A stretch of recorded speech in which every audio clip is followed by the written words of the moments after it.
Bonjour à tous et bienvenue sur cette nouvelle vidéo de apprentissage natation. Aujourd'hui, on va voir un plan en 4 étapes pour devenir un meilleur nageur. Donc, si tu es un peu perdu, que tu sais pas trop quoi faire et que dans tes entraînements, tu te poses quelques questions, mais que tu as envie de devenir un meilleur nageur et que tu as vraiment envie de dépasser tes limites, améliorer ton chrono, améliorer tes capacités en natation, reste bien jusqu'à la fin de cette vidéo parce que je vais te donner le plan à suivre et tu vas voir qu'il n'y a pas plus que 4 étapes. Alors bienvenue sur cette chaîne de natation, je publie du contenu régulièrement sur ce sport et sur ce thème de la natation, que ce soit la nage en eau libre ou la nage en bassin, comment progresser, comment devenir un meilleur nageur. N'hésite pas à t'abonner à cette chaîne si tu veux suivre toutes les vidéos régulièrement et progresser dans ton aventure en natation. On commence, trêve de blabla, de suite avec le plan en 4 étapes. En fait, c'est plutôt un processus qu'il va falloir que tu suives et que tu intègres à ta pratique de la natation.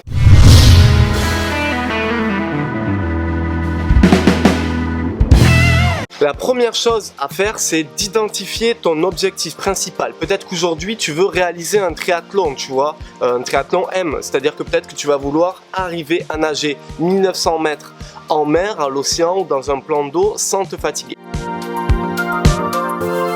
Ça, c'est peut-être ton objectif. Ou alors, un autre exemple d'objectif, casser la minute au 100 mètres nage libre. Je sais que voilà, ça c'est des objectifs qui viennent régulièrement, c'est pour ça que je t'en parle. Mais peu importe, tu choisis ton objectif par rapport à ton profil. Et la première étape du plan, c'est de le marquer sur papier. Ensuite, tu vas voir qu'en suivant les 3 prochaines étapes, tu pourras réaliser ton objectif sur un moyen terme ou long terme. Petite précision, du court terme, ça existe quasiment pas. Si tu vois trop court terme, ton objectif il sera faible. Soit tu vas y arriver très vite, mais après tu vas pas savoir quoi faire. Soit tu vas pas y arriver, tu vas te décourager. Je te conseille de choisir un objectif moyen ou long terme, donc minimum sur une saison. Voilà, pour pas te perdre, pour pas te disperser. Tu dis ok, si à la fin j'y arrive, c'est cool. Si j'ai fait mieux, c'est extra, je vois, juste génial. Et si tu n'y arrives pas, c'est que peut-être ton plan d'entraînement ou le processus n'était pas forcément bon ou adapté, mais dans tout le cas, tu auras mis en place les choses à faire pour progresser. Et je suis persuadé que tu verras une progression.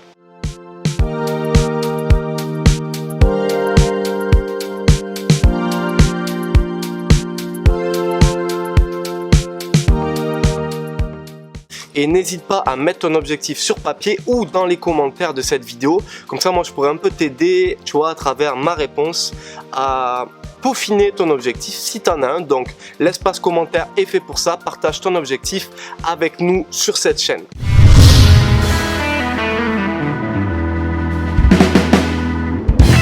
La deuxième étape de ce plan, de ce processus pour être un meilleur nageur, c'est que tu dois travailler à chaque séance en direction de cet objectif, autant au niveau technique qu'au niveau de tes allures.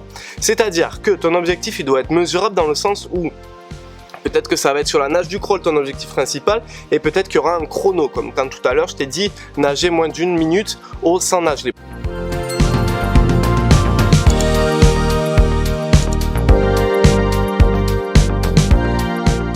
Attention à pas faire en sorte que ce chrono soit trop farfelu, tu vois. Si aujourd'hui tu es sur une moyenne de 2 minutes au 100 mètres sur des séries, te dis pas que dès demain ou dès la fin de la saison, tu vas arriver à nager moins d'une 15 régulièrement et faire un 400 mètres en moins de 5 minutes.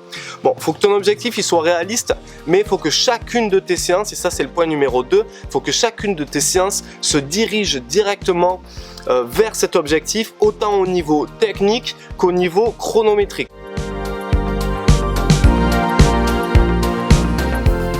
Tu vas mettre en place des exercices techniques qui vont te permettre d'avoir un crawl plus relâché par exemple et que tu vas tenir sur des longues allures si ton but par exemple c'est de faire un half Ironman.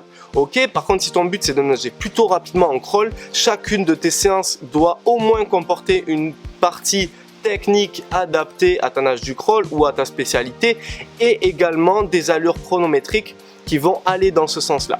Donc, deuxième point, on résume très légèrement. Tu diriges chacune de tes séances vers tes objectifs techniques et chronométriques.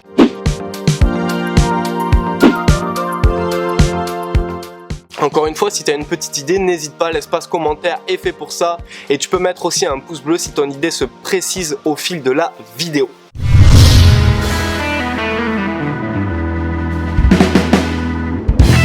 Le troisième point, celui-là, il est hyper important, aussi important que les deux points précédents et que le point qui va suivre. Pourtant, tellement oublié, et c'est pour ça que je le répète, je le rabâche à chacune de mes vidéos, c'est que tu dois t'amuser à chaque séance, consolider ta nage en intégrant à tes séances des jeux et des exercices qui vont t'aider à avoir une meilleure aisance aquatique. L'aisance aquatique, c'est quoi? C'est ce qui va te permettre d'avoir un meilleur toucher de l'eau, une meilleure glisse, une meilleure liberté de ton mouvement, de tes mouvements. Et l'aisance aquatique, c'est également ce qui va te permettre d'améliorer tes fondamentaux de la natation, d'améliorer tes repères de ton corps dans ce milieu aquatique et d'améliorer un petit peu tes capacités amphibiennes, tes capacités hors terriennes et tes capacités qui vont te permettre d'être simplement un meilleur nageur.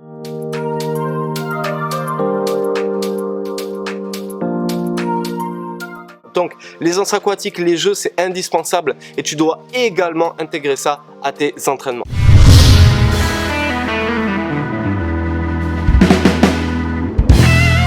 Le quatrième point, et celui-là également, il est très important. Chacun de ces points est super important.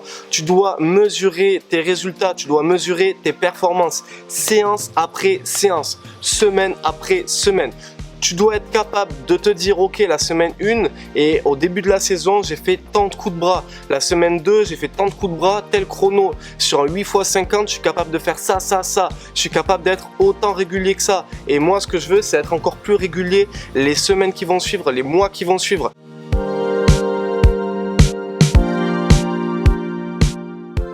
Je suis capable de mesurer mes résultats sur des nouvelles nages.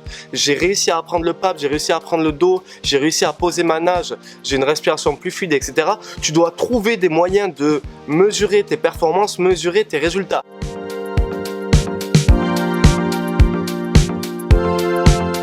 Si tu n'es pas capable de mettre sur papier ou sur un petit carnet d'entraînement tes résultats, tes séances, nani, etc., tout ça, tes performances, c'est que tu n'es pas assez motivé et c'est que tu n'as pas envie de devenir un meilleur nageur. Donc voilà les 4 points principaux qui vont te permettre de devenir un meilleur nageur. Je vais ajouter à cela un petit disclaimer, c'est que si tu vas pas nager, si tu vas pas à la piscine, tu n'arriveras pas à nager et tu n'arriveras pas à atteindre tes objectifs. Donc c'est pas tout de noter, de te dire que tu vas intégrer ça à tes entraînements. Il faut aussi que tu ailles régulièrement à la piscine, que tu sortes régulièrement de ta zone de confort, au moins de temps en temps dans tes séances, au moins 20% sur tes séances. Il faut que tu arrives à sortir de tes zones de confort, puis surtout il faut que tu ailles à l'entraînement.